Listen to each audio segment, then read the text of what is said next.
next item out of order, if I may, put the fireworks discussion, if you're ready. That's fine. Any objection from everybody else to do budget afterwards instead? Okay. Great, thank you very much. Thank you, I appreciate it. Good evening, everyone. My name is Johnny Dillon. I am the, hear me, I'm confused talking low. I am the interim assistant fire chief. I am interim in that position, have been for about 18 months. I am in the fire marshal officially for a couple of years. So this is certainly not a new topic that I have become accustomed to addressing, and I understand the frustrations through the community. For all of you who are not aware, we did pass the ordinance yesterday. I'm going to basically walk through the PowerPoint presentation that was presented at council, and then certainly take any questions that you might have after that opportunity. So yesterday we made two recommendations.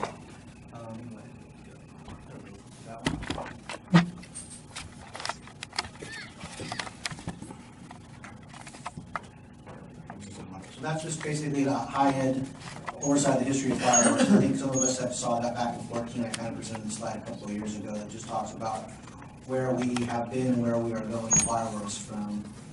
This is not a unique situation currently that we're facing, and it's something that San Jose has dealt with since 1978. It's not unique to our community, unfortunately. It's simply a problem, an epidemic that's grown with fireworks throughout the community.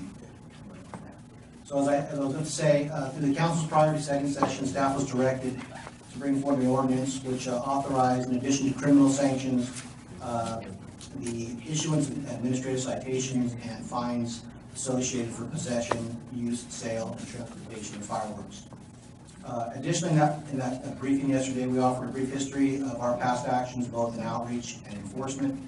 We discussed our future plans with specific goals in mind that were the new planned enforcement, the enhanced enforcement, how we were going to get that out to the community to let them know that was going on, and then how we can make it easier for the report violators and issue citations with the goals of certainly slowing down the use of illegal fireworks in the city of San Jose. So what we did here, I'll back up, I'm sorry, I apologize. So these are the two recommendations we brought forward. This is obviously to adopt the ordinance, and we're basically just modifying Chapter 1, Title 1, Chapter 108. It's related to the enforcement of the municipal code, adding a new Chapter 10 with new language, and repealing that Section 1712, which refers to the fire code. In addition, we adopted the resolution amending the administrative citation schedule of fines. So what does that mean? Well, we were directed to put into the ordinance language that authorized the city manager to designate employees of the city that have the authority to issue administrative citations pursuant to Chapter 1.5 of the amended ordinance. And so those employees of the city are my Bureau of Fire Prevention fire inspectors who are authorized to issue administrative citations, planning, building, code enforcement inspectors who certainly do that on a daily basis. I have an arson group, very limited staffing. They can issue criminal citations, much like San Jose PD and park rangers through PRNS. DOT will be helping us in this venture, but we'll talk about that a little bit later. Additionally, there was some language to hold responsible any person or persons, including property owners, for the sale, use, and storage of fireworks, as well as holding the guardians of minors liable for response costs incurred associated with responding in unpermitted fireworks use. Now, what that means, the response costs, those were any reasonable costs associated with first responders responding to mitigating the incident itself. That would be inclusive of salary and benefit, wages for time. They would pay for medical costs if there was injuries incurred, and pay for the cost and replacement of equipment if there was equipment damage, whether that's PD, fire, parks, or PDCE. In addition to those potential leveraging that particular type of dollar value hit on that particular violator, the resolution amending the citation was also brought forward. It had to be done, so we had to specifically identify fireworks in the fees and the administrative citation schedule, which did not exist before. The initial recommendation from staff was at $350. If you're not aware, that was changed to $500 by council, recommended by council. The first fine, $700 and $1,000. The fines are certainly consistent with the civil fines and firework violations in Santa Clara County. They kind of established a similar ordinance last year, so we kind of wanted to stay within that particular fine, but it was up to council. And it was over a 12-month period. That was extended to 18 months to capture, just in case there were multiple violations. They wanted to make sure they caught somebody for a second or third time and hit them with a $700 or $1,000 escalator. Obviously, the outcome was the adoption of the proposed ordinance and resolution. The city had an additional tool to enforce and diminish the use of fireworks within the city. So at this point, we transition to talk about what we have been doing for the last few years. I know it's frustrating. It seems like, you know, it'd be nice if we could move a little faster, but as I told council yesterday, it certainly is a marathon. We're looking to change behavior. And it didn't come by yesterday. It certainly has grown over the years. And we were tasked with this back in 2014 as I was the fire marshal at that point. We did a lot of benchmarking. There was a lot of discussion and consideration whether or not we should allow safe and sane sales, safe and sane fireworks as they do in Gilroy, Hollister, Salinas. We were tasked with benchmarking those particular cities, Roseville, Fresno, about 6 other cities, and trying to get the point of view, did that sale, authorizing the sale of safe and sane, did it make a difference in generating revenue to help for enforcement? Did it make a difference in slowing people wanting to use the larger, more illegal fireworks that are not state-approved fireworks? Did it make a significant difference? And every jurisdiction polled said absolutely not. Every jurisdiction polled said they could get rid of them, they would. We came back in 2014 and recommended that we do not allow those safe and sane fireworks. We don't allow fireworks at all. But what we did do is because of the Financial Times, the city-sponsored shows had stopped. And certainly they are costly, but it was in talking to those different jurisdictions, the ones that did have the sponsored events, they found that they drew large crowds together, they were more successful, hopefully deterring them from wanting to fire off their own and come to see one. So we really worked collaboratively with council, the board of supervisors. They worked hard to come up with the financing available to have those sponsored events, the Rotary, the Discovery Shoot. Councilman McCamus invested some time in his district and was able to sponsor the Almaden Fun Fest, the Almaden Lake Park, and shoot off fireworks that evening, and of course we had the San Jose Giants. Now that coupled with the events that are going down, Austin Cultural Affairs, who are really responsible with the city for bringing especially events to the city, do a phenomenal job. We work with them on a daily basis. Fairs, festivals, the Bacon Festival that went on, meetings are typically around that same time frame. All the events over the last 2 years drew over 100,000 respectively each year. So that is a significant amount of people coming together. There's pros and cons to everything. When you do those types of events, it challenges our resources as well. Fire prevention, we have to have inspectors on scene to be there before and after and during the shoots to make sure they're adhering to the state codes. We're there for crowd control issues in certain venues where they fence off and change the use of a park to basically an occupancy of an assembly. So it eats up our resources. It does for PD as you try to control those crowds. That's a large amount of crowds. So it challenges you for the other part of the enforcement. In addition to those recommendations up there on the board, you can see that we partner with we partner with the Santa Clara County Fire Chiefs Association each year, and we're leveraging dollars and resources, and so to help pay for radio announcements. We came up and developed a public safety announcement that we put in the movie theaters ourselves. It cost about $3,000 to get the ad out, and about $10,000 to $12,000 to put it in the theater. So we put it in all 6 theaters. It gets on about 55 screens. It shows about 1,500 movies. So the impressions that we were set based on ticket sales are about 110,000 in the last 2 years as we do outreach about doing that. Radio spots, the same thing.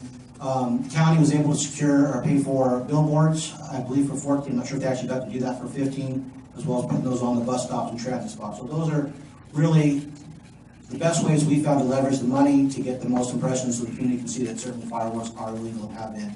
Certainly we did the news spots. We do those each of the 2 years. There's usually a news conference. And of course we try to send things out on Facebook, Nextdoor, and Twitter. Additionally, we do hit the neighborhood associations, and we have done that. We'll continue to do that. Past enforcement, this was the challenge, but we continue to work for it. What happened in the last 2 years was specifically San Jose Police Department assigned overtime officers to patrol designated locations in the city. My fire inspectors went out with them to do that over the last 2 years. Those locations were targeted for enforcement due to some really blatant, large-scale, and illegal fireworks shows that had continued to grow over the previous years. Specifically, I'll tell you that those areas were Grand Paradiso Park, in case you're wondering, Farnham Elementary, Beacon School, and Cahalan Park. They certainly, all 4 of those areas were identified by their communities, certainly had large-scale fireworks. I had one of my arson captains actually was challenged at one of the schools and had to call for code repeated the year before, which prompted one of those issues where it's difficult to enforce, and I'll get into that a little bit. We felt we were very successful in those 2 years. I know that they are isolated areas, but certainly we no longer had the shows there. And believe me, PD was challenged the first year in a couple of those locations where the community certainly wanted to fire those illegal shows off. They did a wonderful job, professional police force. It was certainly amazing to watch. Prior to those events, both the fire department and police department get out earlier in the day and try to walk through the communities. We try to engage the block parties as they're going. We try to say, hey, talk about the fireworks that have been illegal. Unfortunately, I mean, as you're trying to deal with behavior and change behavior, you know, some of those same block parties were certainly firing off fireworks as we go out through. So it's patience, but we certainly want to convince them that it isn't safe, and we don't want that within the community, and we need to enforce the ordinance. So these are good next steps for that.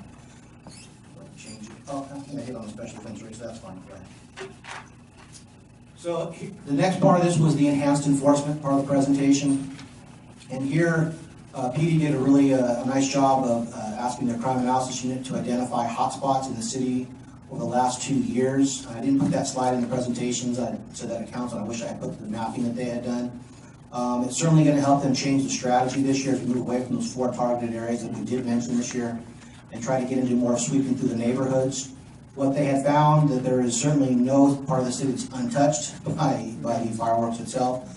We did see a good trend, though, for calls for service. The data run from June 28th through July the 4th of 2014, and compare those same dates to 2015, as well as the 14th of 4th of July and the 4th, 2014 and 2015. What we did, we saw a trend that calls for service did diminish.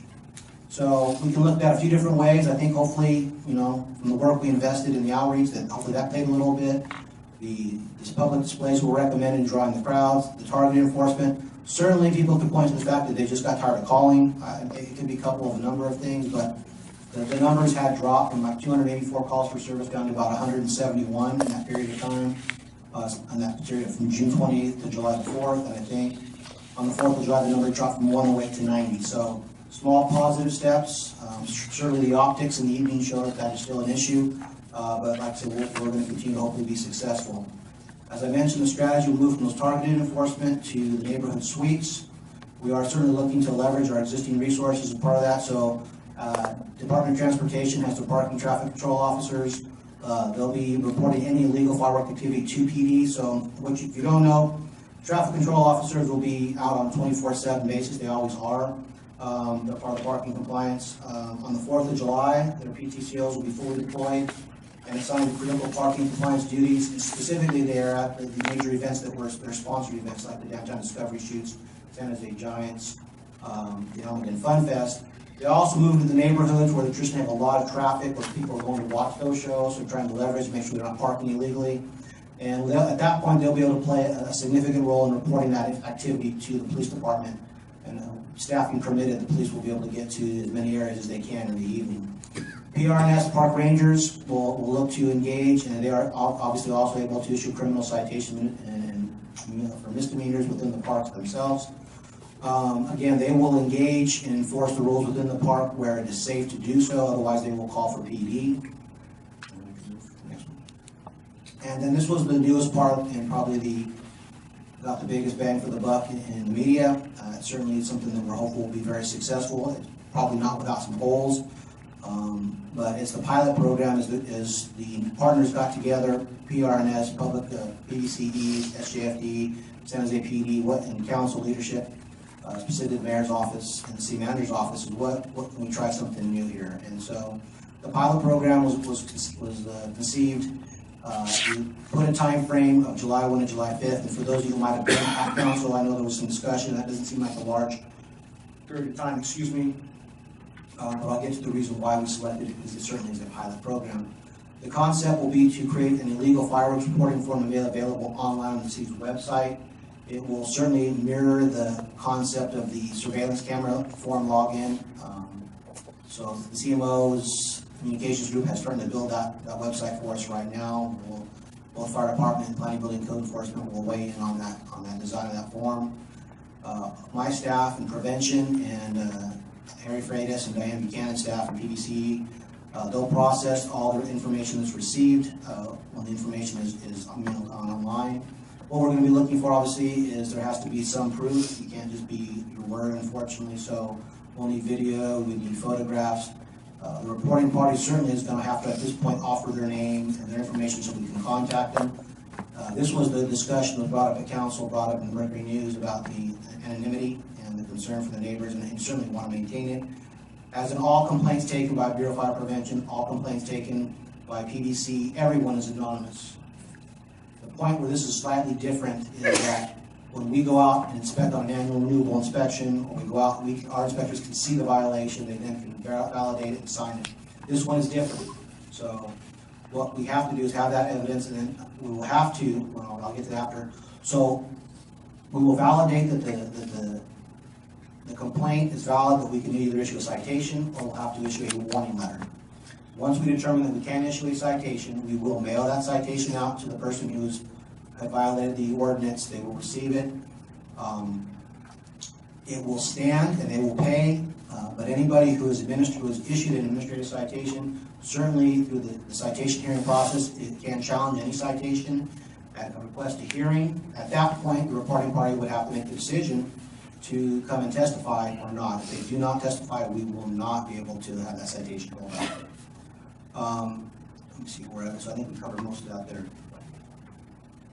The citation, how it works, if you're not familiar, it exists in chapter 1.15 of the Muni Code. It's really defined out. When a citation is issued to anybody, it's really distinctive on the back of the citation. It runs you through what you're entitled to, what you're not entitled to. It talks about all the processes, appeals, hardship waivers, consequences for failure to pay. And of course, fire department and PDC are fully trained on how to administer the citation and walk through them. As far as getting it out to the community, we were tasked with what's our plan. I think, our thought process is obviously we're going to develop the flyers. If you haven't seen, it's already on the website of the news releases. It's on there. They put it out, the news release for it, that this is the concept of the program that's coming. We certainly are going to utilize the mayor's and the council's websites, their community's newsletters. We're going to reach out to the schools, hopefully they can reach out to the kids or make the phone calls to the homes, to the parents, let them know. We'll try to leverage that opportunity. We'll utilize the social media as we often have and we'll continue to do. We'll partner up with the county where we can, get onto their websites throughout the county. And then we're already starting coordination with the city public information officer and reaching out to the community groups like yours. And of course, this is part of that outreach. We're hoping that you will take this back to your communities, let them know that this is coming, that this is certainly is an opportunity for us to work together, to work collaboratively, that we can hopefully slow the issue that we're dealing with that have been for multiple years. With that is what we have been doing. That is what we intend to do from here. Back to the window of time. Certainly Councilmember Caldwell had some concerns or questions about not doing it. We recognize that the fireworks begin to get discharged earlier and earlier, and they're probably shooting off in June. It certainly is slower and it gets busier as we get closer. As we looked at this, one is a pilot program. Two, certainly as you're aware, we are part of several CSAs, public safety and CED within the fire department. Planning, Building, Code Enforcement does, and we certainly have work plans. We're tasked with performance measures that we have to meet with the priority work that we get done. The concern, I think, for both was we weren't sure how much workload we would get by the submittals and the time it takes to process that information and leverage that against the lost time and lost work for doing our inspection processes. I have a very small number of inspectors that we're going to be able to utilize for this, as does PBCE. It's only the first time we're talking about using it for the 4th of July. Should it be successful, and we'll certainly try to figure out how we can quantify the success, that we are going to expand this. This will be every month of the year. We'll look at probably enforcing the Lunar New Year. I'll give the recommendation, looking at New Year's Eve. But this is a first-time pilot. So we're going to see where we stumble, where we fall, where we have to get up, dust ourselves off, and make some adjustments to couple with the change in strategy with San Jose PD. And they are certainly challenged with resources, as all of us know. So that is the presentation. That is what we intend to do. Any questions for me? We have to take them. So I'll mention that I was at the city council meeting yesterday. It was a long meeting before I finally got to that point. But I spoke on behalf of the Neighborhoods Commission, saying that we had sent in a letter and also reminded them that fireworks are not only fire hazard, but also that with post-traumatic stress, and also for pets get skittish by the noise. And then I reminded people, if you're going to do the things a few days beforehand, I know that the police and so forth are stretched thin on the 4th of July, but on the 1st of July, you might be able to handle a number of them and issue fines and publicize it. So in the newspaper on July 2nd, you can report how many people were arrested on July 1st. Absolutely. People will post on their websites that they got a ticket, and the word will get out a few days beforehand. Absolutely. To help control it. So those were my comments at this day. So Nick was first, and then, so Nick. Thank you, Representative District 10, Nick Wolowski. How are you? Hi, very good. How are you? Very good. Applaud your efforts. It's a big improvement over the last year or two. We've had the fire department in to speak about this issue. One comment and then a question for you. For sure. When I look at the camera registry program, which I'm really very supportive of, and I look at Which program? the camera registry program, and then you hearken to the capability of putting a form available for folks to report fireworks. I'm very supportive of that program. One thing I noticed though, when you look at the of course you can't see it because it's a web page, and what it needs to be is mobile compliant. So I would suggest that out of the blocks, as you are architecting how you're going to go about creating a web form, most people compute from their phones these days for consumer-oriented purposes. I've been in the industry about 30 years, and mobile's taken over in the last about 5 or 6. So please make your web form mobile web compliant. It doesn't need to be an app. It doesn't need to be an iPhone app. It doesn't need to be a Android app. That's bridge too far. It's expensive. There's no need for that. And you have to download it and all that nonsense. Make it mobile web compliant. Totally agree with that, so I'm hoping the PIO communication will solve it. I'm talking. I know all about it. I've been in the industry a long time. So it's real simple to do so. Okay. Then the comment is about the change of enforcement from the notion of the 4 targeted areas, including Cahalan Park, but not limited to Cahalan Park, that you had mentioned. I get my arm twisted quite a lot at Cahalan Park because it's been such a problem. I've seen it. It certainly is. It's bad. So it sounds like we're not really done there. So okay. When I say we're moving to transition, mostly active, but certainly Cahalan Park is unfinished. Okay. The question being, what are you going to do at these 4 hotspots, or specifically Cahalan Park this year, that may help abate this a bit? Because it was pretty hot last year still.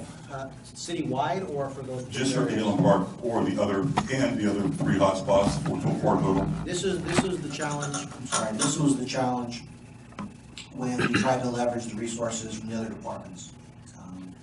And having gone out, as we've explained to council leadership over the last couple of years, and tried to explain to the neighborhoods, the districts, and the community members, is it's an emotional topic, as we all know.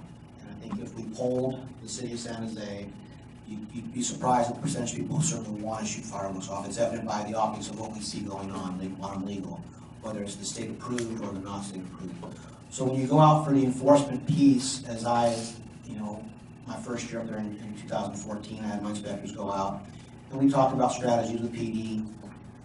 But until you get out there and deal with the public in that particular setting, whether it's one-on-one, where they're very emotional, small group, crowd mentality, you couple that with some drinking, it's nighttime, the confrontations, you have to put the value on what's the result of the confrontation you're going to have sometimes. You couple that, it's nighttime, it's difficult to find who's doing it. Even in a block party setting, it's in the middle of the street, you roll up, people walk away. Now, we don't have law enforcement powers, I can talk to them in the face and they can tell me where to go and walk away from it. So there are certainly challenges as we look at that from my perspective, or where I commit my people. I think I've told you once before, in certain parts of the city, it was as blatant as people were firing fireworks at our fire engine crews. And so our direction was not to get off the rig and engage that. That's not worth the risk. For PD, I watched, and I can tell you that that first year at one of the sites, where we had large crowds drawing because they anticipated being able to shoot the shows.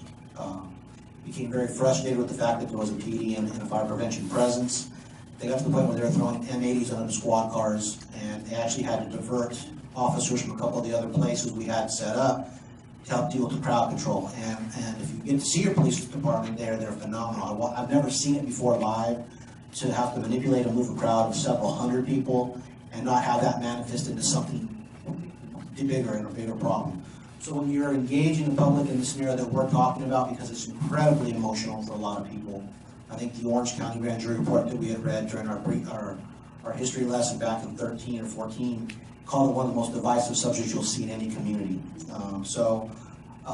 PED will certainly develop the incident action plan, the IAP, based on their staffing ability. They'll weigh the risk of engaging the public. I think when you're looking at what's going on in Cahalan, it's the behavior and what the entitlement expectation is to do in that particular park was challenging over the last couple of years. I would not want to speak directly for PD, how they do that is not within my purview or my expertise. I can tell you that they've done a phenomenal job with the staffing they've had. They look at the way the risk. I think we can couple that with some probably a bit fortuitous that we haven't had larger fires or structure fires around the park, or at Grand Paradiso, or at Beacon, or at Barnum in the last few years previous. But we certainly have seen grass fires that challenge our resources every year, small brush fires, but we've been very fortunate we haven't had more than that. Injuries, we were fortunate last year that there were no injuries. I think 14 we had 3 significant injuries coupled with 2 significant hand injuries and 1 abdominal injury for a child. Last year we had none. But back to your question, PD will dictate probably the IAP with what they have available for staffing as they're going to be challenged to put callback officers for the special events, the sponsored events, and then how many officers they can put in the field specifically to do the enforcement sweep. And then of course they're just dealing with all the calls that they're normally going to deal with on a daily basis anyway. But I believe the IAP, and that would never be made public anyway, to PD, and we will simply support that action. Okay, Norma, you have a question? I think Juan was before me. Okay, Juan was before. Thank you, Norma, for pointing that. Oh yeah, I'm not in your vision. I just really want to applaud what you've done here, and I just think it's a great example of the community working together with city staff and elected officials. I know that a few years ago, and I'm trying to remember if it was 4 or 5, when community members first started rallying against this, that the thinking everywhere was there's nothing that we can really do to stop this. We can try as hard as we can, and it's going to keep going. And I think that what we saw today was a great evolution, and that it's going to go some ways toward changing the culture, right, or the thinking. And so I think it's great. And then the only other thing I want to say is District 5 United had an online reporting tool for at least 2 or 3 years, and that reported to San Jose Police. And it's wonderful that that idea somehow made it into the current plan, and that District 5 United won't need to do that again, and that this tool will be available for community members. So that's it. Okay. So, Norma? I just want to say that I definitely saw the vignettes last year on NBC. I don't know how effective. Can't hear you, Norma. Yeah, I saw the vignettes last year on NBC. I did receive a copy of the city's release today, and I immediately posted it on my next door, which goes to a minimum of 6,375 people. And if each of those people pass it on to one person, that would help. And then I thought of a neat idea, and that is, I don't know what code or state law would preclude you. You know how we have the Megan's alerts on a kidnapped child? What law would preclude you from sending those out to cell and home phones in Moss the way you do when a child is kidnapped? That's certainly not a bad idea. That's a city attorney question, sure enough. But yeah, that's a good question. Thank you. And for anything that you do in print or video, I would recommend that you put. Have you heard of quick read codes? It's those graphic squares that people get an app. It's like a barcode, but it's a graphic square, and it can take you right to a site. And if you make as he suggested, cell phone. I have an app on mobile compliant. Mobile compliant. Mobile compliant. So then, by just scanning it with your phone, it takes you right to the website for somebody to fill out something about an incident. I'll take your idea. Phenomenal. It would be helpful if you're familiar with the public information officer of San Jose, Lincoln Wright, David Osprey. They're certainly be a little bit more vetted on this than I am, so they're probably not messing this up. But I'm open to all the ideas. I think this year there's certainly going to be some opportunity for us to enhance what we've thought of conceptually. As we talk to council, I am certainly no expert when it comes to media outreach or. Well, you just look up QR codes or QR. quick read codes, Uh-huh. and you'll see immediately, and you've probably seen them all I think I know what you're talking about, sure. on products or Yeah. whatever. Okay, Desiree? So I have some concerns when it comes to neighborhoods that are in gang territories. And so a neighbor or a resident should be able to not fear reporting illegal fireworks, especially if they're in these sensitive areas. Oh, absolutely. So, I mean, we have to come up with a better way. Yeah, this is first step, so Protect- again, I certainly agree, it certainly was discussed. Having gone in the field in the evening the last 2 years, knowing what my crews are facing out there, knowing what PDCs, it's not unique to me, 22 years being in the field as a firefighter, paramedic, what we see where certain neighborhoods are challenged. The pilot is certainly not without flaws, and then we can't keep the anonymity at the point of that it's challenged, the administration is challenged. What we would be able to do those, well, it seems very, very diminished is the warning letter. But we certainly are not gonna give up names. We're not gonna offer that up when it becomes time when they're challenged. That's certainly not gonna create that issue. It'll be in just a second. But at this stage, for this step, this is the best we can for the administration. But don't forget that there are criminal sites, right? So if PD is out and they're in there, they're doing the sweeps, or they get called for service and they're able to go through, they're able to see that going on, they certainly can administer the criminal site, which is different than the admin, and then that's not challenged. That doesn't need the evidence that we're talking about for this particular component of the pilot. So yes, certainly I appreciate what you're talking about. Robert? Yes, I'm also very glad to see this program that's going to go into effect, because we do have a problem with fireworks in my area. My name is Robert Sandoval, District 7. Pleasure to meet you. And my pleasure. And last year, we were told to call San Jose PD, because right about 8:30, when it got dark, seems like the skies opened up in our area.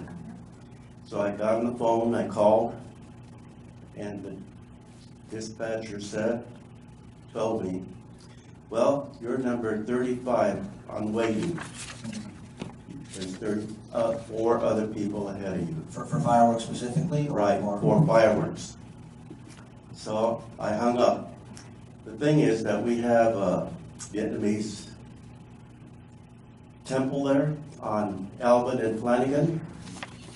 And then we also have a senior resident called Mission for old people there. And they always come up with their fireworks late at night. And this has been a problem for our community. And I went and talked to the manager there. Is this very disruptive for your people here? Yes, it is. He says, well, we hope, I introduced myself, we hope to take this matter into more seriously, and hopefully that a program will be developed. So, like I said, I am glad that this pilot program is taking place, and the information, like Mr. Nick will be able to get all the information that you put available to us tonight. We need to Okay, move on. thank you. I think, let me get public comment here, so, Tina?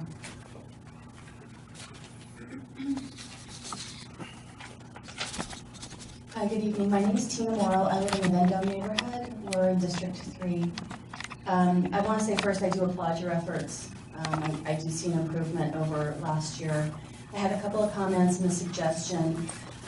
First, I know that on Craigslist there are ads that you can, posting where you can buy fireworks, illegal fireworks. So I'm hoping, and I know that you're with the fire department, but I'm hoping that you can bring this back to your partners. Maybe the San Jose Police Department can start investigating and busting some of these folks. I do agree with you that it is a pilot program. However, I also agree that I think it needs to be a more extended period of time for your pilot program, because it does start way sooner than even June. we're coming into May, it's gonna start, and way after, but I understand you have to start somewhere. I hope that there's some flexibility when people are turning in or using this tool as far as the address and of the location. That's really difficult to pinpoint. So it's on page 5 of the memo from the fire chief, says the address of the location where the illegal fireworks are in use. That's really hard to report, so I hope that there's some flexibility there. This is just a comment. And I hope that the online form, I hope that there's enough bandwidth so that it's tested so that when there's a swell of people who are going to be reporting in, because that's going to happen, there's going to be a swell, that it doesn't crash. And there's 2 other comments that I have. The 100,000 people, the crowds, you know, I know that, you know, we put on this big fireworks display. I have my own feelings about it. It doesn't necessarily mean that the people in the neighborhoods are going to this. It could be outsiders that are going to it because it is heavily advertised. So my concern is there's still a lot of people in the neighborhoods that are using these illegal fireworks. I think it's nuts to say, oh, okay, well, we're going to use a lot of our police resources to do crowd control over here, because then there's not going to be anybody in the neighborhood. So that's always my concern is, you know, balancing that. And then the other thing that I'll say, this was a concern of mine, was just to make sure that the hours of the people who are doing this enforcement or calling things in or you know, issuing citations, I hope that they don't go home at 5 o'clock because the fireworks start in the dark. So those are just a few No, I appreciate your comments. Yeah, absolutely. No, we don't. In the enforcement, both fire and PD were out until 11 p.m. on the 4th. PD was out on the 5th as well for that period of time at those specific targeted enforcement areas for the last 2 years. So certainly that's what we do. We realize that the fireworks are challenging in the evening. We did go out early, and then trying to mingle with the community, trying to educate and enforce. Flexibility of reporting. Certainly want to be as flexible as possible, but we certainly need to know who we're going to be looking to issue the citation to. So again, it's challenging. If we don't have an address or names that we can validate and verify, no citation will go out. Right, and I guess I'm really talking more about the M100s or M1000s that we're now hearing. It's very hard to identify noises. So, you know, when you say, well, I think it happened on First Street at Taylor, you've got people, you know, from Hyde Park saying, oh, I think it happened on 3rd and Burton. Same noise, right? Because it's just very hard to pinpoint. Absolutely, we're going to miss, we are absolutely going to disappoint the community at some point during this process. There is no way, resource-wise, to get to everything we're talking to, right? So that's okay, because I've failed a number of times in my life. I'm used to getting up. I'm pretty good at getting up. So we're going to try to fail less. It's a pilot. We are going to be stressed. Our tax resource-wise, PD already is. We go out on complaint investigations starting in June, as does PD, and respond out. There's oftentimes no one there. If they're in their backyards, if they were in the front yard and ran away, if they were kids. So that part, I don't want to give the impression, that is not going to stop this year. It's not going to stop next year, right? So this is certainly going to be a marathon, and your points are incredibly valid, and I'm empathetic to what you're dealing with. But we are going to try to do a better job, and we are going to try to, with the resources we have available, partnering with the community in this. If we catch and cite, we've only cited 3 people in 2 years. So we can only go up, is the expectation, right? We arrested 1, and what PD did 14, and we cited 3. So anything above that certainly is a win. We'd like to codify the program, far more citations as possible to do that. We certainly want education and outreach. That certainly is always a big part of the process, so the adults are smarter about it. We don't have fires, grass, or structure otherwise, that people are not injured. And we certainly want to grow the program beyond selective enforcement. We cannot stay on just the 4th of July. The topic was broached about Lunar New Year at Council, New Year's itself. So as we are able to expand and see any successes with the pilot, this particular component of what we're trying to do, we'll continue to grow the enforcement out, we'll continue to grow the education and awareness out. And eventually we'll become more successful. We will never stop fireworks. That part, I want to give you that illusion, it's not going to happen. Thank you. You're welcome. Okay, thank you. We need to move on. Absolutely. So, Thank you for the time. Okay. All right. One thing, could we get your email? Could we get an email contact? Yes, Johnny, JOHNNY Dellinger How do you spell Dellinger? I was going to tell you something, yeah. DELLINGER. San Jose. CA.gov. San Jose CA. Yeah. Thank you. You bet. Johnny.DELLINGER. Correct. So if people have questions, they can email you. Okay, thank you much.